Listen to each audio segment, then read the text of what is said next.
Hey everybody, what's up? Chad Wesley Smith here for the Jug Life podcast. On this week's episode, I'm joined by Aita and Zack Telander, and we take some of your fan questions as well as discussing some ideas that came up in the recent Starting Strength podcast.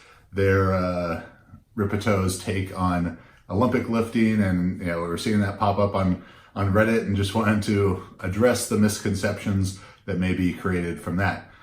So we go from there, then answer the fans' questions, and then give you a little bit of preview of the upcoming IWF World Championships, where Max will be coaching Team Juggernaut's Alyssa Ritchie. Today's episode is brought to you by BioWaveGo. So if you're struggling with pain, use the same opioid-free, FDA approved way that NFL and NBA players are using to mitigate their pain so you can still train hard. If you're interested in online coaching, visit jtsstrength.com and check out all our online coaching options for powerlifting, power building, weightlifting, and super total, especially our AI options for powerlifting and power building, which are being used by thousands of athletes with fantastic results. Make sure to subscribe to the podcast, hit that little like button underneath the video, give us a 5-star review on iTunes. All that stuff really helps more people find the podcast, and more people will get this good information. So thanks for watching. Enjoy the episode. Coming to you from Orange County, California, this is the Jug Life Podcast with Aita and Chad Wesley Smith.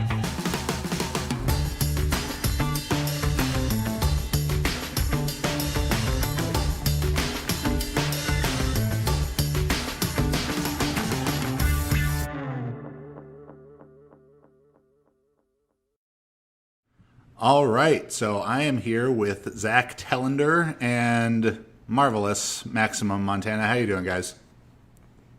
Max, you go first. I'm doing well. I'm doing good, man. I'm excited to be here. I'm excited to be on this amazing podcast. Yeah, thank you for joining us. And this is almost an emergency podcast, I'd say, because of the release of something called the Olympic weightlifting episode on Starting Strength Radio. Yeah, it's something that if you took me back to 1995, I think that podcast would have existed there as well as here. Like, there's no change in times or anything. I didn't even realize he had a podcast on it. Yeah, it just sounded like you could have put like really scratchy VHS video over the top of that podcast, and you'd be like, oh, okay, I'm watching like a phys ed video. Maybe like an 8mm reel-to-reel. Exactly. Yes. I have seen some Smith family home movies that we had to watch on 8mm reel-to-reel, like when my oldest brothers were babies. Oh wow! But, and that's kind of gets at the gist of why the things he said were so wrong. In it Rip talks about how he took his level 1 in 1989. He kind of leaves that as his weightlifting credentials. I know that there was, Wichita Falls Barbell Club or whatever it is, lifters in like making like a university worlds, maybe one or two of them in the early 2000s. But as people, both of you and me on occasion, who are actually at nationals, worlds, American Open finals in the back room, you look around and I have not seen Mark Ripeto around there recently.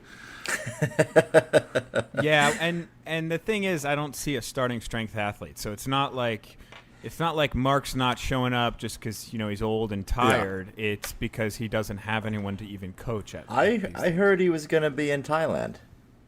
Oh, albeit for a completely separate reason than weightlifting, but more like Robert Kraft type of purposes. Yeah, for the lady boys. Yeah, we talked about that. Max, you got to couldn't have been a David Carradine scenario. That's a little personal, but so yeah, and to be fair, Tom DeStasio was very much a Starting Strength disciple and was coaching Mary Peck, who was very, very successful up to the international level. I think was coaching Cecily for a while too, who was also quite successful. So it's not. Yeah. We can't say that there's literally been no one. There's just been an incredibly small amount of them, and the ideas that he proposes are probably a big reason, why they're not producing like even nationally qualifying lifters. Yeah. And I mean nationals nationally qualifying, not AO series nationally qualifying, but that's a different discussion. So the kind of pull quote from his whole deal was, why wouldn't you want to pull 700 to clean 405? So besides the fact that both he and Louis Simmons only refer to things in pounds, and that's like number one indication, like, oh, this guy's not around weightlifting very much. They're not around powerlifting. Come on, I mean, raw powerlifting is in kilos at this point, right? I mean, if you got to go to IPF, you got to know IPF Worlds, you got to know kilos. Yeah, I mean, I'm probably 50-50 on referring to things in pounds and kilos for powerlifting, but you also don't see Mark, Louis, Matt Wenning, Dave Tate, I could go on and on, in the back room at Big Dogs, Pro Raw, US Open, USAPL Nationals, IPF Worlds, all those good places.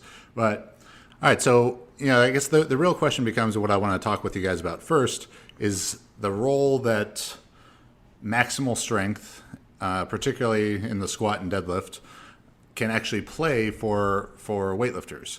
So this idea that they need to front squat 600, like Matt Wenning has said before, or deadlift 700 to clean 405, so 183 kilos, or 184 kilos.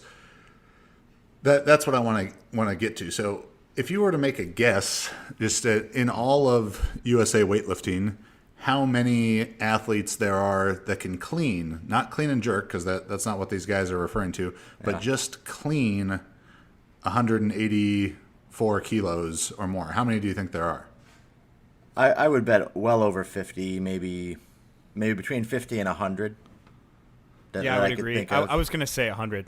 Yeah, because there's a lot of guys that just, they could clean it in the gym, but are much worse at the jerk that we're not seeing at nationals. But I bet you it's up there. Yeah. I'd say it's higher than we think, because again, a gym clean is about as useless as any other thing, because you have to clean and jerk and then you have to do it on the platform. So I actually think there's quite a few of those. Yeah, for sure. So let's call it 100 just for the easy numbers. And I agree that it's probably there, if not a little bit higher, particularly when you take into account like kind of hobbyist, strong CrossFit guys who might do like one weightlifting meet or something. Like how many James Townsends are hiding out there. But so you have 100 people who can clean 405 pounds. How many of them do you think can either front squat 600 or deadlift 700? Front squat 600, 0. Yeah. I don't know of any U.S. lifter that's front squatting 600. Maybe like a Kaiser Witt has done 600. And I don't think Damron has done 600. He's probably one of the best squatters in the U.S. Yeah, I think Damron's right there. I think he's done 270. Oh, yeah, maybe he's right there. Yeah, it's the weirdest thing. You guys are saying 600, and I know this sounds like a weightlifting elitist, but I literally don't know what that is in kilos. Like 272. Okay, so 272. Yeah. Okay, I would say, I'd say Damron.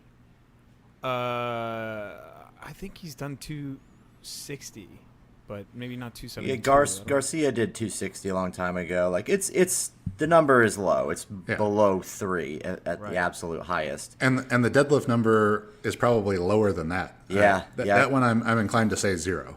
Yeah, I would be willing to bet it's 0. And if not 0, the couple of guys are just guys that either came from powerlifting or are just they've got a build for that. Like they just. I did see Wes did a very big deadlift as part of that like 1 ton challenge. I think that he pulled 305 or 310, and it was fairly easy. Yeah. But to that point, so if we have 1 or 2 people being able to reach these standards, but another 98 or 99 being able to do the clean, and the guys who can do those strength numbers, like let's say Wes can pull 700, I think he's probably a little bit short, and that he can front squat 600. Well, he's not doing that to be able to clean 405 pounds, 182 kilos. He's got to be able to clean 225, 500 pounds. Right. Yeah. So the out of touchness with the how strong you have to be. Go ahead, Zach. So Chad, that's where it starts, and I think the out of touchness, it stems from these guys really having no dog in the fight, and being kind of trapped in the early 2000s and thinking, so like in the early 2000s we would get stomped on, and even up till about now, I mean, we're getting destroyed by all these other countries in weightlifting, and the people who we have in weightlifting at that time were both weak in the lifts, meaning the snatch and the clean and jerk, and probably weak in the force lifts or the power lifts, whatever you want to call them. They were probably weak there too. So in an attempt to grasp at some sort of narrative, these guys like Louis, these guys like Rip were like, oh, it's easy. Weightlifters aren't strong. They can't deadlift 700 pounds. They can't, front squat 500 pounds or 600 pounds. That's why they can't clean well, right? If we want to compete with the Russians, all these guys are horribly weak compared to, power lifters. It's that simple.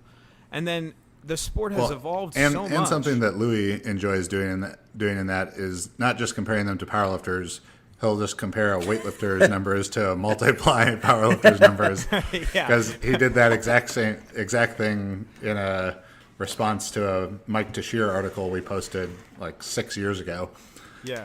He just made the apples to pineapples comparison. Well, so let's take that hypothesis that like weightlifters are weak, okay? But like Louis and Rip and all these guys, none of them have been actually paying attention. They've just held on to that weird old school hypothesis. They're not even looking. Like if I said, hey, Coach Ripito, okay, so your issue is people aren't strong enough. Okay, so if you were to name the top 6 male and top 6 female weightlifters right now, 4 of which on each side are going to go to the Olympics, could you actually name any of them, and could you name their numbers, and then also could you name their coaches and their training methodologies? Rip would be like, oh no, I don't pay attention to weightlifting. I'd be like, oh, there you go. Right? So you're the first person to talk about weightlifting as a whole, and yet you don't know anything about it. Let's forget the fact that you don't have a dog in the fight. You don't train any weightlifters. You legitimately are oblivious to the world that you're critiquing. Right? I mean, yeah. I think a big part of this too is that people like Louis and people like Rip are not involved in the sense that their own experience with weightlifting is so limited. It's difficult for them to draw an accurate conclusion. And it's more like, Ripto's never really done weightlifting as an athlete. Louis certainly hasn't. They've never really coached anyone in the sport. So it's easy to step back from this big picture and look at something and find what appears to be the simplest solution, which is, lifters are weak. If you were really strong, if you could deadlift 700 pounds, how light would 350 pounds be, or how light would 400 pounds be? It feels so light. It would be so easy to lift this. But anyone who's ever done it knows that that's just not the case, right? It doesn't really matter how strong you are, because we're talking about two very different things, and there's very weak correlation between absolute strength in the deadlift and the clean and jerk. And without having any real tactile experience doing the sport, they can't relate to that. So they just pick these arguments that are super, super simple, kind of emotional things. It's easy for someone to say, oh yeah, that makes a lot of sense. Like, we're just not strong enough. Because if you're really strong, then the weights are lighter. And if the weights are lighter, you could lift more and you'd be a world champion. Yeah, and I can speak to some of this from my personal experience of being someone who can deadlift a lot. I've cleaned when I was 19 years old, sophomore in college. I cleaned 180 kilos and could probably deadlift maybe 280 kilos, somewhere in that range. I mean, it never really deadlifted. Mm-hmm. We'd do like clean pulls, and I think I'd gone up to like 270. So should we just go all pounds or all kilos all kilos the rest of the way? I hope it stays kilos. All at right. this point, yeah. He's already confused. I know. I'm crossing over a lot here. But, So I could clean 180 kilos and deadlift, I'll call it about 280. And, fast forward 5 years and I'm in powerlifting. And at that point I've deadlifted 360 kilos. And I actually did go and clean one day and did 193 kilos. And okay, that's a good improvement. But when you weigh 140, 193 kilo clean ain't doing shit for you. And the amount of energy that I had to spend deadlifting to add those 80 kilos to my deadlift for a whopping 10 on the on the clean, that I think is where their real misunderstanding, not just of the role of maximal strength and the utility of the deadlift as an exercise for weightlifters, but what I think for Louis, particularly Rip as well, I'm sure, is a misunderstanding of sport form and how speed characteristics and coordination and everything are required. Why that's so significant for weightlifting. So could you guys speak to that a little bit about why training those lifts really heavy can actually disrupt the process? Well, first off, Chad, how dare you call Louis or talk about Louis being uneducated as far as speed characteristics go? I mean, we're talking about the guy who invented the conjugate system and He did invent speed training. I know. But this is the guy, we're talking about the guy who's he wants to bring about these incredibly convoluted ideas about speed training and all of these things. He founded the use of Soviet styles. I'm not sure if you're aware, Zach, but the West Side system, the conjugate system as West Side has created it, is actually a combination of Soviet weightlifting and Bulgarian weightlifting. It's also and Chinese. And Chinese. Oh, and Chinese. I think the Chinese do the West Side system is what I believe is the current stance they take. The Far East Side system? But yeah, I mean, he took things that were completely opposite of each other and made them into one thing. Yeah. But I rudely interjected. Max, you had an actual answer, not a facetious one. Sorry. The simplest explanation is that the ability to display huge amounts of force or strength is not tied to the ability to display that force quickly. And so while you do heavy deadlifting or heavy squatting even, there's the speed of muscular contraction, the number of fibers you're recruiting in that time change dramatically from the requirements of a clean and jerk. So, while deadlifting 700 pounds mechanically looks similar to a clean, to portions of a clean, the dynamics of the way your nervous system is recruiting muscle fibers and the speed of the movement are so different that it is apples to pineapples. It's not going to have the same level of transference because it doesn't mimic all things or mimic enough things closely enough to actually carry over to your results in the clean. I agree with Max completely there. And there's the old cliche works. You're putting the cart before the horse. And if you are to teach, first off, Chad, I read your article on JTS about why the U.S. is bad, or the 3-parter, after you posted it to Reddit. Oh, yeah, and that article is 8 years old for what it's worth. But it's cool though because you kind of hit the nail on the head, and not only did you do that, it foretold a probable future of American weightlifting being better. And it really starts with youth and being able to build those qualities, those speed, strength qualities. And speed is going to come before the strength. Learning how to use these motor units, but learning how to use them incredibly fast against also relatively heavy weights. That is a skill that needs to happen first. And it takes a long time to develop. And that's why you see youth lifters do better. And why you see you see youth and you see gymnasts come into the sport and do a lot better because they have those skills already practiced. Now, putting the cart before the horse is saying, well, you need to get your maximum strength up so that you can lift more weight in the snatch and the clean and jerk.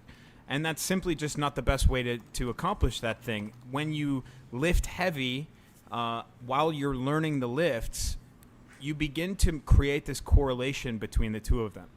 You'll say, I have to back squat this before I can snatch this. Or I remember the last time I hit a snatch PR, and my back squat was the best it's ever been. And so now you created this correlation, and now you do kind of what you talked about before, Chad. You waste a ton of energy trying to raise an efficient or relatively efficient back squat up just so you can move your clean and jerk up a kilo or two, when there are much better and scientifically proven ways to do so. Yeah, a lot of this, and kind of what I talk about in that article, which if people want to go back and read, it's called Why We Actually Suck at Weightlifting. Again, it's 8 years old, and it was a response to a J.L. Holdsworth article called Why the U.S. Sucks at Weightlifting. And shockingly, he, as a multiply powerlifter, had very many of the same wrong ideas that Louis Simmons and Mark Rippetoe have. You guys can go back and read that, and what I talk about in it is the similarities between the U.S.'s, at the time, writing this in 2011, struggles in weightlifting and how they mirror their struggles in the hammer throw, javelin, and discus, and what Zach was talking about, how you can get this sort of quick result from raising maximal strength and that improving your weightlifting numbers. You can also get that same quick result for raising maximal strength to improve, shot put, discus, hammer numbers. And that was something that I kind of fell into the trap of as a junior in high school when my PR in the shot put went up by 10 feet. I was like, well, wow, this is because I put 50 pounds on my bench and 100 pounds on my squat. I'll just do that again next year and it'll go up another 10 feet. Well, I did get about that much stronger, and surprise, surprise, it didn't go up another 10 feet. And then I kept getting stronger like that again, and it didn't go up another 10 feet again, because, and that maybe is almost like the real takeaway from this idea is, if you want to get like pretty okay / maybe good, depending on your sort of natural speed qualities, getting really strong is a fast way to get pretty good. And if I had to choose between two people, one who could deadlift 700 and one who could deadlift 500, and they're like, you have a week to get them to clean 405, yeah, I'm taking the 700-pound deadlifter. But since that weird Hunger Games of cleans doesn't actually exist, like that's not a decision that we have to make. Are there things technically about deadlifting heavy that you feel like can disrupt success in the lifts? Yeah, I mean, the start position is different. If you're going to pull conventional deadlifts, it's a different position. This is, I know, a big point of contention with Rippetoe, where they're dead set, that camp is dead set on the idea that, the clean and the conventional deadlift start positions look the same, and they pick so many different people they reference this way and that way, and it's just not, it's not the same. I mean, I thought the start positions looked like low bar squats. I think that's the snatch. The snatch is the low bar squats for the snatch, too, Max. the deadlifts for the clean. I believe that's the way that works. And then the bench press is for the jerk. And but there's a low bar overhead squat as well. Yeah, the low bar Zercher squat is just, or the low bar front squat is a Zercher squat. Yeah, I mean, the start position is different. The balance of pressure on the foot is different. The initial motor impulse is different. You're not pulling super hard off the ground in the clean necessarily. Not everybody does. And in the deadlift, like, those things are probably much more homogeneous. People are doing basically the same things in the technique on all of those.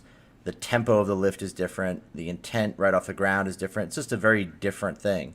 And while it seems like from the outside and to the layman or the Rippetoe, like these are the same, they look the same, so they are the same.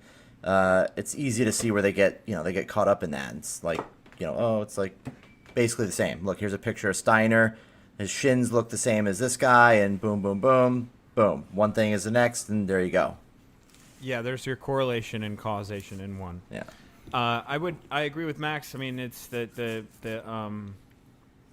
technicality of the deadlift is way under the technicality of the clean, and not only that, every type of deadlift, the deadlift that you can do in weightlifting would be a clean deadlift. So you would set up the same way you would in a clean. You'd wear, weightlifting shoes, which are higher heeled. You'd set up with your shoulders over the bar, and but you can deadlift, right? You don't have to have that explosive top of the pull, and you still are deadlifting. Like, yes, you're not entering a powerlifting meet, but that's not the point, right? So I think that pulling heavy from the floor can be used in a training program, and I think it should, but not with the goal of pulling the most humanly possible from the floor. I think that becomes the biggest issue with all of this, is that really what's being said is that there's an easier way to get strong, or there's an easier way to your results. There's a shortcut by just becoming stronger in something that's more basic and simple. If you squat a big weight or you deadlift a big weight, then that equals somehow a big clean and jerk, or I guess a big clean in this case.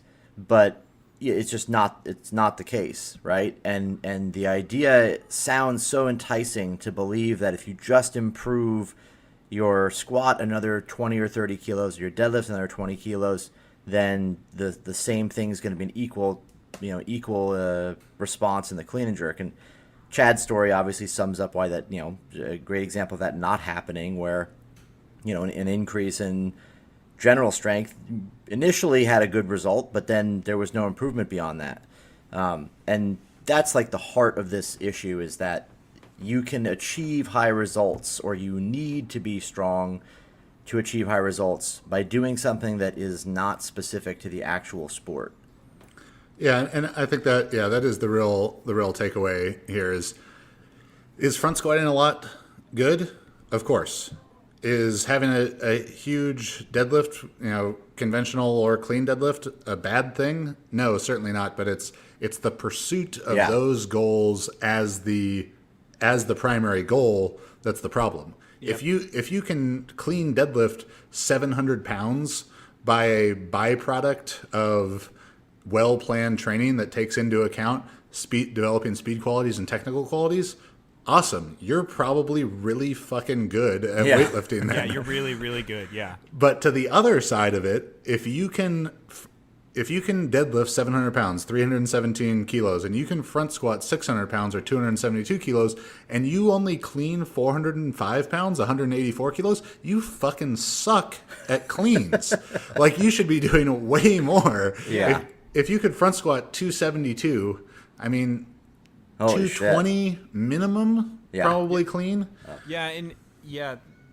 Imagine, like, training for a 272 front squat if you weren't, like, you know what I mean? Like, imagine trying to get your front squat to that level. I have. It is an Max doesn't have to imagine it. It is an enormous amount of work, and the qualities that are going to produce a 700 or a 600 pound front squat, and the training that would go into it, the most effective way to do that is in contrast to the best methods to become a great weightlifter. It's a way too much distribution of your training towards squatting. The training you're going to do towards that squatting is going to be slightly, is going to be somewhat negative to the speed components of the lifts. So, like, it's like doing shitloads and shitloads of squatting really heavy or for a lot of volume or whatever consistently again and again and again in the attempt to try and build a big squat is going to have a really bad result on a really bad impact on your clean and jerk. And so, like, it is bad. It doesn't work. Yeah. So if you're interested in going more in depth on these topics, guess what? We have a lot more stuff about this. You can refer to past Jug Life episodes, episode number 84, which is a Q&A episode called Bench Press and Deadlift for Weightlifting. You can refer to episode number 139, which is called Upper Body Training for Weightlifters, where we talk about this similar type of problem in regards to the press and how it can impact positively or negatively, how to include upper body training to maximize your strength in the jerk. You could check out our YouTube videos about general training for weightlifting, or our 2-part series from Max on developing leg strength for weightlifting. And we talk ad nauseum really about all of these topics. The last thing I want to say for this section of things is and I mentioned where Louis always says American weightlifting coaches. What the fuck does that mean? Yeah. Because in several of their stories, tall tales, whatever they may be, of like, oh, when I went to the Olympic Training Center, this and that, the time period they're referring to is like when Dragomir Siroslun was the U.S. weightlifting coach. And he came from Romania. And I don't think as soon as he, went through customs, they're like, sir, we're going to need to confiscate all your European weightlifting knowledge now that you're in America. Or when Zygmunt Smallsrts came from Poland. Or, we have... The list is, it's endless. Yeah. The amount of influences from Soviet and Eastern Bloc training. Like, it's endless. Yeah, and really none of those coaches, granted, many of them were in in the OTC setting. It's not like there's not people who came up through European systems or Asian systems for weightlifting, or Cuban systems or whatever, who aren't coaching people here in the United States. And if they fucking knew that much more than everyone else, guess what? Their teams would be dominating, and they're not. Yeah. So, just the idea of American weightlifting coaches say this or American weightlifting coaches say that. Hey, America and American weightlifting, it's a fucking melting pot. So we got people from all over, and they don't have all the answers either. So to categorize all American weightlifting coaches as of one mind is just another thing to show how out of touch that situation is. So make sure, folks, go refer to those other podcast episodes, refer to those YouTube videos, and we go more in depth on that stuff. I'll try and remember to link them down in the notes. So let's take a quick break, and when we come back with Max and Zach, we're going to take some questions from all of you. If you train hard like me, chances are something probably hurts. So if you're living with chronic pain in your back, your shoulder, hip, neck, or knee, BioWaveGo is going to be able to help you out. Superior pain relief technology for people that are serious about training, serious about living a pain-free life. Patented, FDA-cleared, 100% drug-free pain relief technology currently used by many, many professional sports teams. I've been struggling with some sciatica, and the BioWaveGo has been really useful to me to knock down some of that pain, to be able to allow me to get some quality training in, to relieve some pain that may arise after the training. So if it's working for me, it can work for you too. It works by blocking pain deep at the nerve for up to 24 hours from just one 30-minute treatment. And if you've been living in pain, you know that can be a life-changing thing. So if you want to be able to lift, jump, run, play with your kids, whatever it is, just run errands without pain, then do yourself or someone you love a favor. Learn more at biowavego.com and speak to a pain relief concierge. Try BioWaveGo with a no-risk 30-day money-back guarantee plus free shipping. If it works for professional athletes, it's going to work for you. Visit biowavego.com. That's biowavego.com. All right, so we are back, the Jug Life podcast with Max. Yeah, got a little lispy over here, and just going through puberty, guys. Sorry about that. And with Max, Aita, and Zack Telander. So the first question that I want to take or give to you guys is from at Mam Hodley. I shouldn't really bother with trying to pronounce some of these Instagram handles, but he asks, what strength and mobility test do you recommend before starting to lift? So really the gist of that I want to get at is how, when you get a new athlete, how do you go about assessing that athlete's needs? Well, I mean, if it's somebody you see in person, I mean, I guess online's the same, but, obviously any video reference you have of them lifting, and then the things that I would say the fastest way to identify the quality of somebody's mobility or the state it's in is the overhead squat. You can tell pretty much most of what you're going to tell from someone's overhead squat. If they can hit depth properly, if their shoulders are moving in the right place, if the bar is in front or behind, etc. That would be like the initial. That if I could only do one thing, I would say look at someone's overhead squat for sure. Yeah, the prerequisite to playing hockey is being able to skate around before you can, use sticks and a puck and play the actual game. And I think that if you want to snatch, you have to be able to be in a bottom position. And so there's a lot of things that go into the bottom position. I don't want to go into exactly what they are because that could be a little bit, lengthy. But I would say the bottom position of a snatch, and then I think the other part of the question was about strength too, right, Chad? It was Yeah. So strength, again, it's all determined on your ability to hold your positions. So that's just determined on the athlete's movements. So I just teach them the positions, and the main one being the one that Max brought up, which is the bottom position. So I teach them that. Then I would teach them the pull. And at any point, if they're not able to hit those positions in succession, it's lack of strength or lack of whatever. So then the load needs to go down. And then if they're able to hit that, then the load needs to go up. That's kind of the determining strength portion. Yep. And if people want to go with a little bit more on that, as far as the overhead squat, guess what? We've got a YouTube video for that with Dr. Quinn Hennock. It's called Improving Overhead Squat Movement. So go and watch that. To kind of build off of that question, what are some ways, and we had this type of question from a couple different people, how to improve your overhead stability for the snatch and the jerk?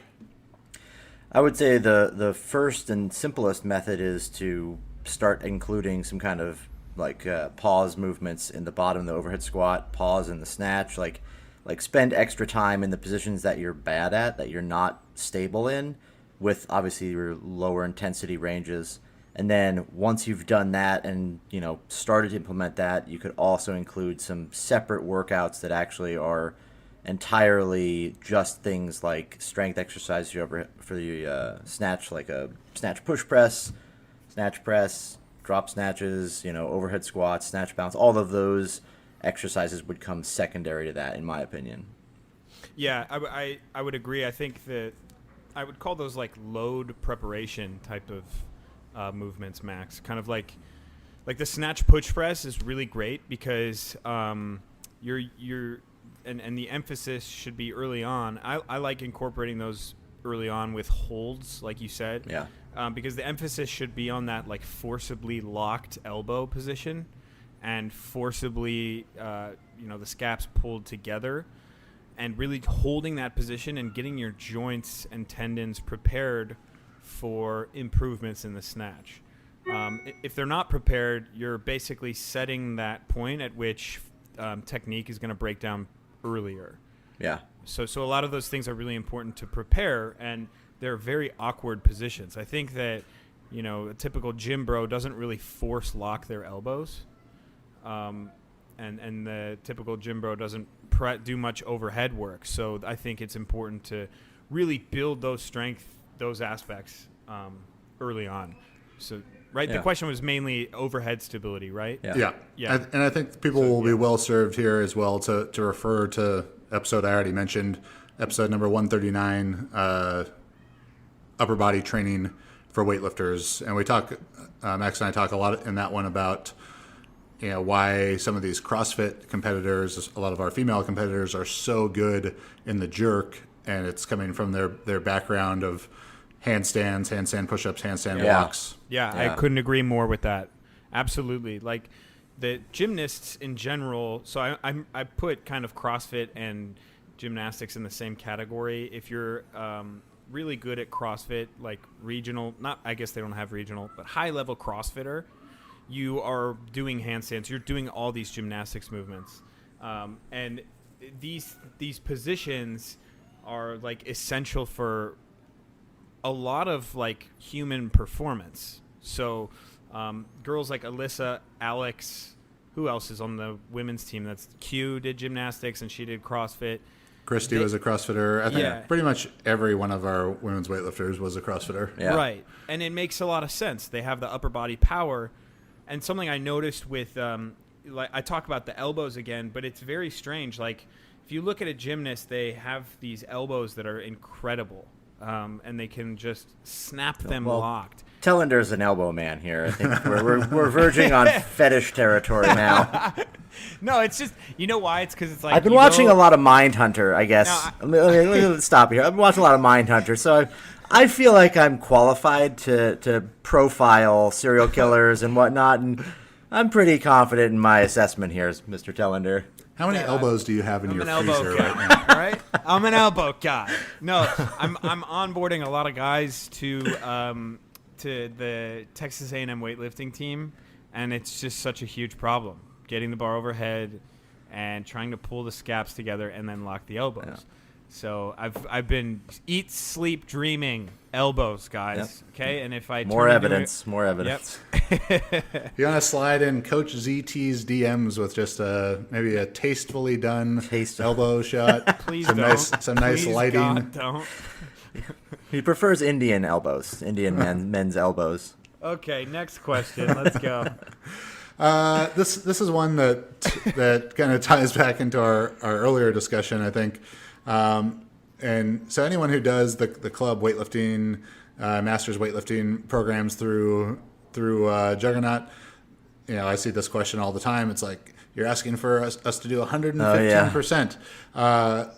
So you base the percentages of squats in the program off of the athlete's clean max. What made you start doing that? Why is that significant? Yeah, I mean, that was a change. I mean, I'd always seen programs written like that years and years and years ago. And some people probably, I don't know if people still do that, but it was a big change for me where I realized that, there's from a purely practical standpoint, it doesn't necessarily do anything different. But from your whether it's 100% of your clean and that number equals 80% of your squat, if it's the same 100 kilos, 100 kilos, 100 kilos. But from a big picture perspective, I think to get athletes focused on the concept and the idea that cleans are an accessory movement, right? We don't base pulls and pulling movements and jerks and other accessory movements off of their 1 rep max relative to the lift. We base them off the actual lift because we know that certain intensity zones, certain weights have a connection, a special connection to the lift, and it's important for us to kind of present that to athletes so they realize that, hey, cleans or squats are something that is secondary to cleans. Earlier you said cleans are an accessory movement. You meant squat. Front squat. Yeah, my bad. So front squats are an accessory to cleans. You do front squats after you do cleans as a movement to improve the performance of your clean. Putting an enormous energy and emphasis on squatting itself, where it has basically this, almost like it can take on this third contested lift sort of placement in people's minds, where squatting becomes its own sport. And an enormous energy goes into it. People are forced into this idea like, oh, I got to bring my squat up to bring my clean up. If you see your programs all the time and the weights are based off your clean and jerk, it immediately puts perspective into it that this is a movement that is, an accessory to the main movements.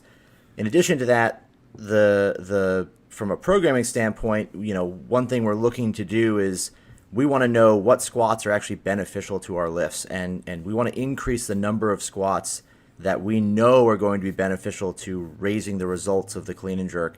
And so we have that line, that we know where that intensity range is. It's about 100% of your clean. If we increase that volume of those squats, we'll see an increase in results. We don't need to simply tell people, hey, do squats that are at 70 to 80%. That should be about 100% of your clean and jerk. We can just say 100% of your clean and jerk, and we're already targeting that for a big group of people. So with a universal program, it does a good job of that. I think it's a useful way to kind of preempt or preclude those people who are very strong in the squat relative to their lifts from spending unnecessary energy if say you had someone who could squat 250, but they can only clean 120, now they don't need to waste energy essentially in the squat. Yeah. Dealing with percentages based off of 250, they need to reserve that energy for more cleans and better quality cleans and snatches. That's also one of the biggest pieces, is that it gives a sense, it right away adjusts that difficulty of those exercises for the person individually. I would like to answer this with an answer that doesn't have to do with elbows, if that's okay with you guys. Being a taller person with an efficient clean relative to the front squat, I think this style is incredibly helpful for me.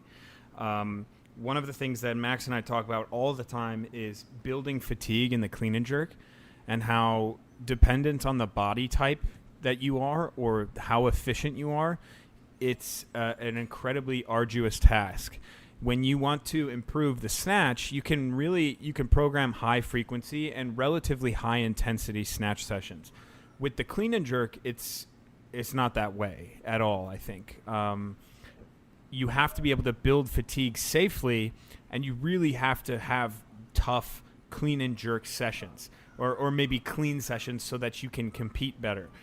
The way that I was able to accomplish this in the last competitive, I guess you could say, realization or peaking phase, was to maybe do a couple clean and jerks at a higher intensity, anywhere from 85 to 95% or 80 to 95%. And then instead of trying to build that fatigue from doing more and more cleans, I would do sets of front squats based off of numbers relative to my clean. And I really did feel the difference in the long run. My heaviest clean was 175, and that was my heaviest front squat was 175 going into my meet. And it was pretty difficult, but I didn't really front squat that heavy, and then I clean and jerked 169. So it's not that I needed to go and be like, okay, I have to front squat at least 115% of my clean. I can just have these types of sessions, and it helps tremendously. And before we move on to the next question, for new listeners or people who aren't as familiar with Max and his background, I want to make sure to reiterate this point. When Max is talking about the importance of the squat compared to the clean, this is coming from the most experienced point of view in this regard. So that Max did Bulgarian style of training for over a decade, front squatting multiple dozens of maximum front squats per week, every week for over a decade, training with Ivan Abajev, the creator of the Bulgarian system, front squatting 272 kilos at 90 kilos body weight, 600 pounds at 200 pounds body weight, doing the things with the person who created this idea that Louis Simmons, Mark Ripito, so many other people want to talk about, that they think that they know about, they think they understand, because maybe they read an interview or an article, or they heard this second hand, third hand, fourth hand, whatever. Max trained like that. He saw it. He lived it. And that's not how he coaches Team Juggernaut's weightlifters. Maybe he knows a little bit fucking better than you do, and you think that you need to train that way because you read an article about it. Just let that sink in. Yeah, I want to come back in here and say that a lot, like, I've criticized Ripito, whether it be on Instagram, YouTube, or these guys who are saying these things. One, because I've actually learned from Max. Like you said, Max, of all people, should be agreeing, being like, Americans need to squat more. And here he is disagreeing with that. And one thing I'm seeing is, like, it's kind of cyclical. This idea of maximum strength carrying to the lifts is coming back around. And I think it's our jobs as influencers, which is a term that I absolutely dread, as people of influence in this community that can actually benefit it. It's important for us to squander that shit. Like, I know that it's petty. Like, a lot of people were squash that. I think yeah, a lot of people. I said, I want to make a video on this on the YouTube channel, and a lot of people were like, "Don't even waste your time, man." You know what I mean? And in my opinion, it's like this is something that's worth it, because this type of talk affects the new generation of weightlifters.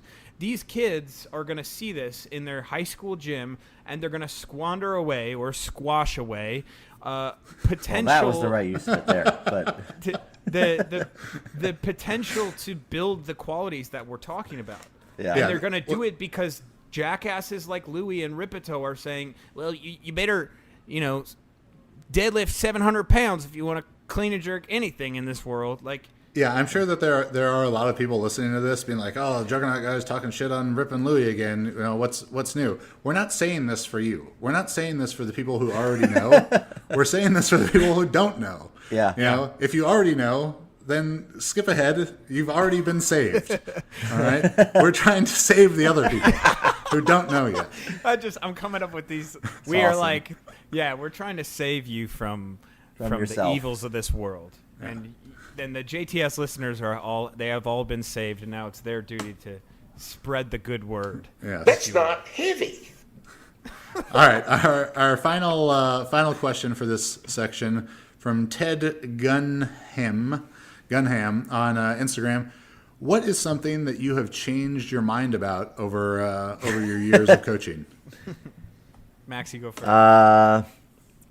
What is something other than what we just got done talking about? The biggest thing I think that, and I don't know if it was something I changed my mind about a lot versus that I've kind of learned, is just kind of how significant and how important the coach-athlete relationship actually is, and the ability to relate to your athletes, but also the ability to not the ability, but the act of really caring about what you're doing and trying to do, something simply for the sake of doing a great job, because that means a lot to you. And I think when I was younger, I kind of didn't know the importance of that, and I maybe thought, that's not as important as, the program or the this or the that. But that intangible stuff, I think, is is probably a bigger portion of the whole puzzle than I had thought, long time ago. Max, have you read Conscious Coaching by Bartholomew? Yes. Yeah. Definitely a book that I would highly recommend. And a lot of that, the beginning of that, right? The great quote is, no one cares how much you know until they know how much you care. Yeah. Yeah. And past Jug Life guest, episode number 130, Brett Bartholomew. Yes. Yeah. That was a good one. I would say, the main thing I've learned is my training has affected my coaching, and my education has affected my coaching, and my coaching has affected my coaching. And those are three of the pillars that Max always talks about. If you want to be a good coach, you either have to have done it yourself, which doesn't necessarily mean go to a world meet, but you'd have to have, improved your snatch and the clean and jerk over a long period of time. You would have had to have done it with others, which just means taken someone and improved their clean and jerk and their snatch over a longer period of time. And you would have also had to have educated yourself in some form or fashion. Doesn't necessarily mean getting a USAW level 1 and 2. It simply means trying and purposefully building your knowledge base, no matter how successful or unsuccessful you are. And the one thing that's changed in my mind is how important training has been for me, because I get this. I can equate it to like a martial artist. The number one guy who's not going to kick anyone's ass in a bar is the guy who knows he could kick everyone's ass in the bar. And it's the more successful you get in your own training, the more that you don't have to prove to yourself or to others how good you are or how much better you've gotten. The more you can kind of express more solid training principles. for me, I used to program way too heavy of intensities, way too far away from competition because I needed to know that I was capable of these things. And as I've gotten more and more experience, I don't have to do stupid shit like that. I don't have to kill myself with a heavy-ass front squat, or I don't have to tell myself, okay, I have to hit, my opener for a set of 2 or a triple. I'd like to do it, but it doesn't much matter because competition is what it's all about for me. And so, to put it all together, really, it hasn't been one particular thing. It's just been a slow burn of like competing and training that has changed my mindset more than anything. Great. All right. We're going to take another quick break. And when we come back with Max and Zach, we're going to be talking about the upcoming IWF World Championships. If you're interested in online coaching for powerlifting, weightlifting, super total, power building, visit jtsstrength.com. You can either do one of our club programs for weightlifting and super total, our AI training for powerlifting and power building. We also offer one-on-one options for all of the above with truly expert coaches, people who have competed at a high level, who have coached at a high level, who have educated themselves to be able to help every lifter from beginner, intermediate to advanced, big, small, strong, weak, whatever it is. We have a program that is right for you. So come to the real experts, Juggernaut Training Systems, Team Juggernaut, for all your online coaching needs. All right, the Jug Life podcast is back. I am joined by Max Aita, Zack Telander. I know I keep saying it wrong, Zach. How do I say it again? You said it right like 3 or 4 times. Telander. Telander. All right. Telander, yeah. I'm just picking one of the 3 pronunciations I have in my mind and hoping that one of them, that I'm picking the right one. Telander. And Zack Telander here on the Jug Life podcast. We are going to talk about the upcoming IWF World Championships. Just give you some quick thoughts, some predictions.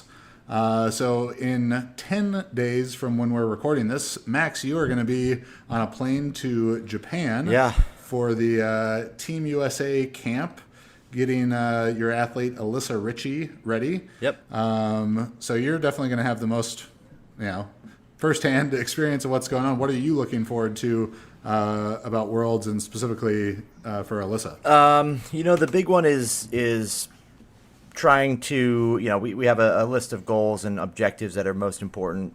First is obviously making a total, or making a total, and then at least matching or slightly exceeding what we did at Pan Am's as a sort of locking in the ability to maintain our position on the list. And then from there, it's just a matter of, bringing the absolute highest total back that we can. With Alyssa, I talked a lot about us basically, we have a pretty solid agreement, understanding of what we need to do, what we're going to do, and then also being okay with whatever happens, so that we walk in there knowing that, hey, we came to win, we showed up to do this, and if we fall short of that, that's okay, but we have this great understanding of that's our mission there. Outside of that, I'm excited to see, hopefully there's some changes in the performances from 2018 with the really aggressive drug testing that's been going on. I would imagine it's going to have an impact on some countries, probably not a lot on others, but there could be some really awesome. It would be kind of unfortunately not as stellar lifting from the rest of the world, but maybe that drug testing is going to impact it a little bit, and it might seem like there's a little more light at the end of the tunnel for us, with countries kind of not living up to their traditional bests.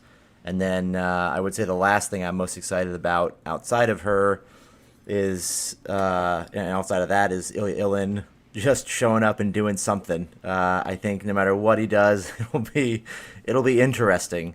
So yeah, we'll see. He does seem to be rounding into a bit more form lately. I feel like he's 180 block snatch. He's gonna do. It's either gonna be hard to watch. You're like, oh man, really? Like the guy who can't let go, or it's gonna be something that you're like, oh, okay, well he's gotten into Grandpa's cough medicine again, I guess. Let's see how long he cannot get caught for. He's just gonna literally, he'll finish his third clean and jerk and fucking run off the platform, just full on sprint to the airport. Grandpa's cough medicine. Yeah, I mean, I guess I haven't been paying attention to the show. Does Max say that a lot? I don't recall that specific phrase, but I'm tearing up over here. I'm sorry. But yeah, definitely for Ilya. I mean, I'm excited, interested for that because as much as I do enjoy, or do appreciate IWF taking steps to catch people who are using drugs, Ilya lifting a lot of weights does not affect my life in any way. Yeah. I want Team USA to do well. I want the U.S. to win medals. More so than any of that, I want Alyssa to do well. Yes. So it's most important to me that 49-kilo women who are using drugs get caught. Yes. 96-kilo men? I think we let it slip. Let's go full lab rat mode. And they could catch everyone else, but let's just catch Ilya after, give him another retroactive positive. Let me just see what can happen. Yeah. Let me just be like, Ilya, we're gonna pop you retroactively again, but in the meantime, put on a motherfucking show. Yeah, and if he wants to put on a show, Max or Chad, I think we got to bump him up to 109. Oh, full 109. I think 200, 260 as a full 109. Full That's 109. all we want. Full, and I want complete access to all of his training videos on YouTube. With techno playing in the background, as always. He's breakdancing in between sets. Yes, I want all of it, okay? Just give him all of Grandpa's cough medicine and all of the truck driver methamphetamines, and let's see this guy train, okay? So too much to ask? So, Max, for the 99.9% of listeners here and American weightlifters and American weightlifting coaches who don't get to participate in the team camp in Japan and then traveling for Worlds, give us a little bit of insight to what that process is like, considering you did that last year with Alyssa from Germany to Turkmenistan. Yeah, so this is a pretty good policy, I think, on USAW's part, is to acclimate the athletes to the travel. The reason we did it in Turkmenistan was because the trip there was so long. You're not really sure what the food quality is going to be. So, it was like, let's gather together for a week. Everyone does their last week of training prior to the competition in Germany with the German team. Then we fly there and compete. And I believe they're going to do the same thing. They did the same thing in Guatemala, but they did it there where they would fly people right before they competed, and then they could fly them out again, so you're not stuck there the whole time. For Thailand, I imagine Thailand's will be fine, in Pattaya, so it's a really nice resort. But it's a good chance for everyone to kind of come together. I think it's nice because that last week, some people are training really heavy. They're taking their last heavy lifts, a lot of the bigger people for sure. But it's a good chance to get everyone focused on the task at hand, which is the Worlds and what they have to do there, and giving them that extra, I guess, isolation from normal life. They can kind of relax and focus on that stuff better. Plus, it's a chance to give everyone, the opportunity to meet each other and participate as a team and build some of that, team atmosphere and camaraderie, even though that's not a huge part of weightlifting. So we'll fly in, train at Waseda University with, I assume the Japanese national team will be there, and if not them, at least a university team. And, it's a good chance to make these connections, I think. So you'll be in Japan for what, five days? I believe, Japan for 5 days, and then we're flying, Alyssa and I are the first ones, so we'll fly from there to Thailand about 2 days before the competition. Probably have our last warm-up session, and then compete.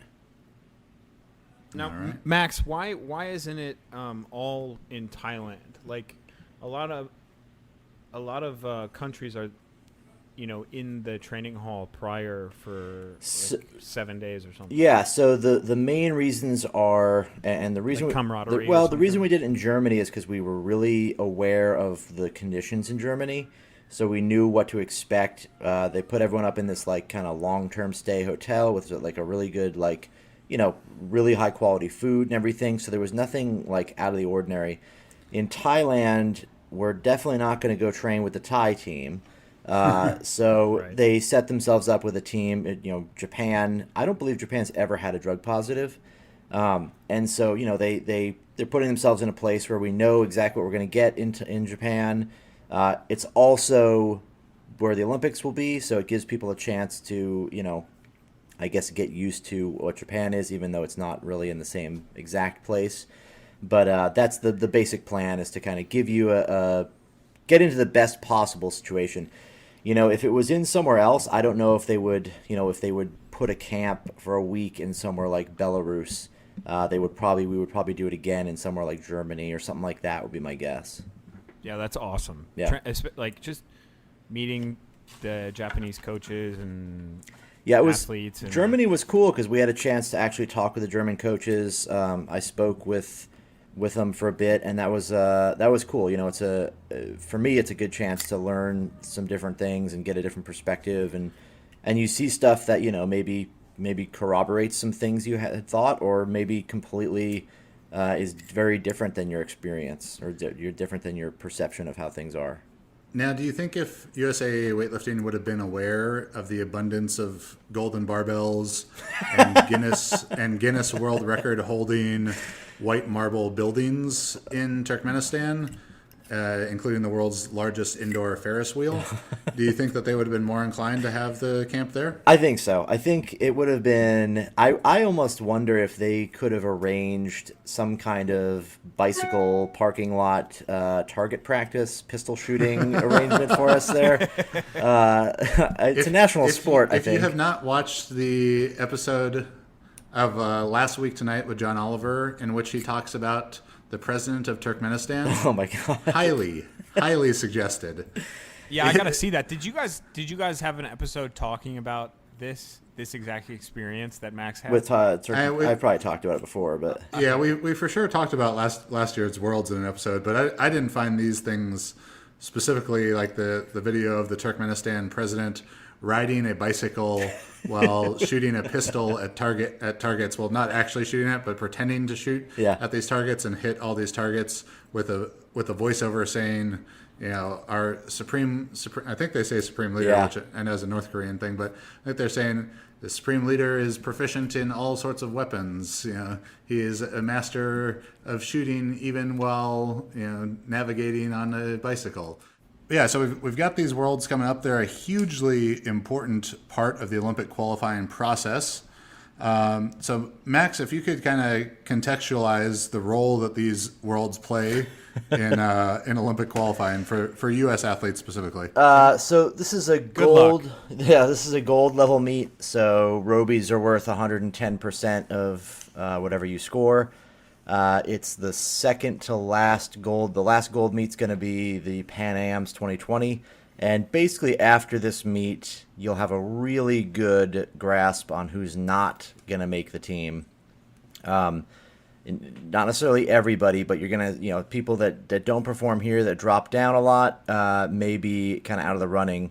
Anyone who has a really bad meet here is probably not going to be in a very good place. But basically, man, the Roby, the Roby system. To sum it up, you have to basically score as high a place as you can here. Score as many Roby points as you can to bring your absolute ranking in the world stage up high enough that you get selected for the team. So this is one chance to do it, and then the last one is Pan Am 2020. Yeah, so the gist of it is if you don't lift well here, you're almost definitely not going to the Olympics. Yeah. If you guys want to check out episode number 134, so how do you qualify for the Olympics in weightlifting, Max and I explain this to the best of our abilities, which is a very complicated, convoluted system. Yeah. But so as you guys are weightlifting coaches, of course, but also weightlifting fans, what classes, what lifters, U.S., international, are you most excited to see compete? Well, I think it's It's interesting to see. It's kind of a mystery, right? Because jumping around from weight class to weight class is really weird. It's something that I don't think we've seen too much before.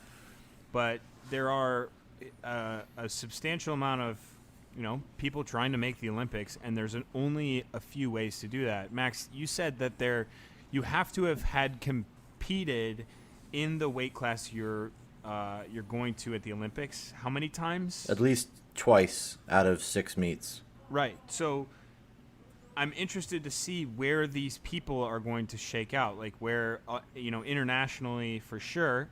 I think we have a good idea of where the Americans are going to be. But I think people I'm excited to see, obviously Kate Nye, she's been on fire lately, and I'm excited to see how Maddie responds, if she's able to respond. I mean, I think she has to pretty much throw a Hail Mary to make this team. And I think it's our expectation is to see Kate and I lift as a 76 kilo at the Worlds. Yeah. Well, no. Max, I was under the impression she was going to 71, but if she goes 76 gives her significantly lower Roby points. But you were saying for that the same total. If she wants to make sure she beats Maddie, she would just go right. Like she would go whatever weight class it is and try to outlift Maddie, and then she would secure her spot. Yeah, I mean she's already high. The only thing that could happen is, I believe, if Maddie does a 71 total and significantly outpaces her on Robies, and brings her Robies high enough to move up in the rankings. And I can't say this second exactly what both of their Robies are. Nye is definitely up there. She may be higher than Maddie, but it would give Maddie a chance. If Nye went 76, Maddie could, as a 71, potentially move herself into a great position, and then it would come down to the Pan Am 2020 for sure. And I at least had heard some rumblings of a 64 kilo Maddie Rogers being a possibility. I had heard that too, but I don't know if we'll see that. That's very much a stuck between a rock and a hard place situation, where the rock is Kate and I and the hard place is Maddie Sasser. Yeah, of course. I mean, Maddie Sasser went off on Pan Am Games. Everyone did, so it just puts more pressure on this meet. I think there's just more people doing very well, which is awesome for American weightlifting, by the way. Yeah, I don't think we can stress that enough. Yeah, I'd like to see CJ's performance. I know he'll do well, and I think it'll be one of those ones where it's like he's really kind of fighting for something. Not necessarily, maybe not on total, but that clean and jerk is going to be a great battle. And then obviously Nye and everyone is a very good lifter, obviously, on the U.S. side. Internationally, I think Lasha is the number one thing that we want to see. Yeah, it's a pre-Olympics year. This would be the one that he's going to smash something huge at if he's going to do it. And this is traditionally the pre-Olympics year. World Championships is the biggest World Championship. So this was 2015 in Houston. Yep, massive numbers. Yeah. And it might be the kind of thing where, it's traditionally been big because of team points, but now it may be even more ridiculous because individual placings matter more. So, lifters that are, more aggressive are going to be let loose here. So he would be definitely one to see. And he just did, 219 to 55 at a meet a couple weeks ago? Yeah. At Georgian Nationals, I believe it was... I thought it was 60. Yeah, I mean, last year. My guess is he would do something in the range of 219, 220, and a 260-ish clean and jerk.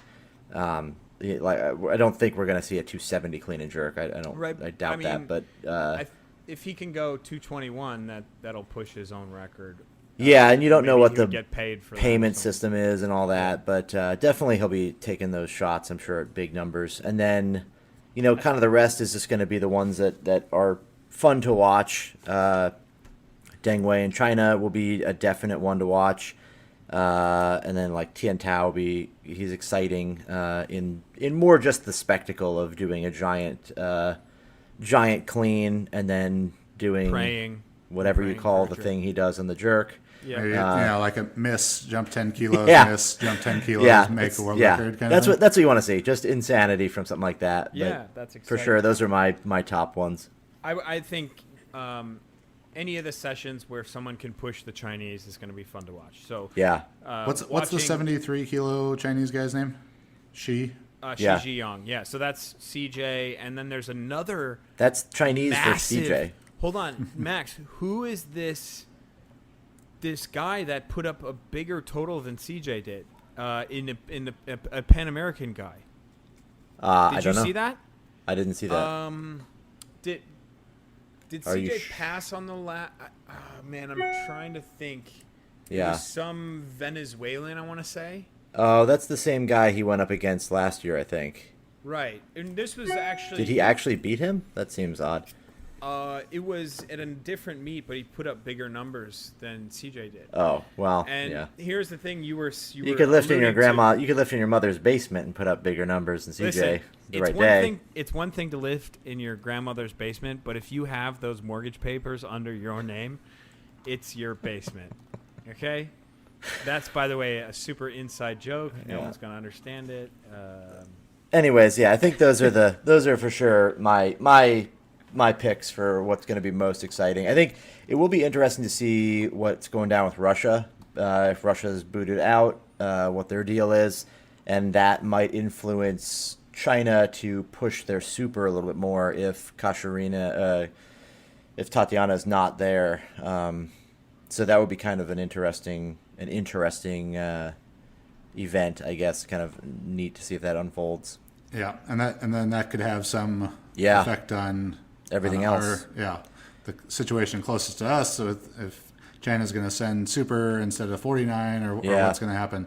So, 2 weeks away. It starts on what date? Maybe The 19th?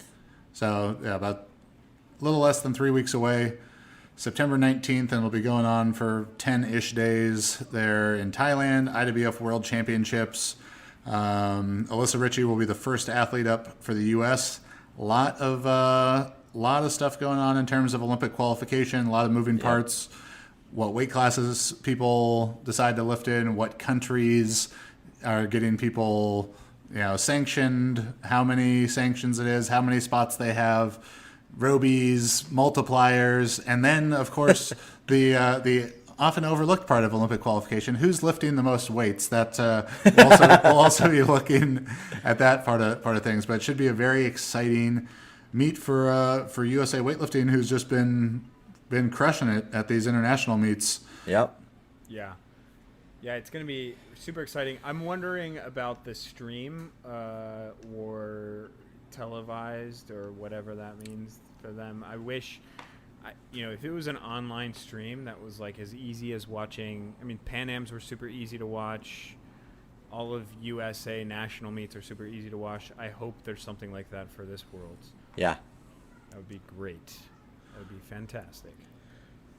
Well, all right, guys. Thank you so much for taking the time to talk. Hopefully, some of the people who, they're searching for what they're supposed to do with their weightlifting training, we were able to steer them towards the light and answer these people's questions effectively. And I'm definitely excited as a fan to see what happens at Worlds, and of course rooting hard for our girl Alyssa Ritchie. So this is the Jug Life podcast with Zack Telander. There we go. Got it. Nice. And Max Aita. Thanks a lot, guys. Thank you.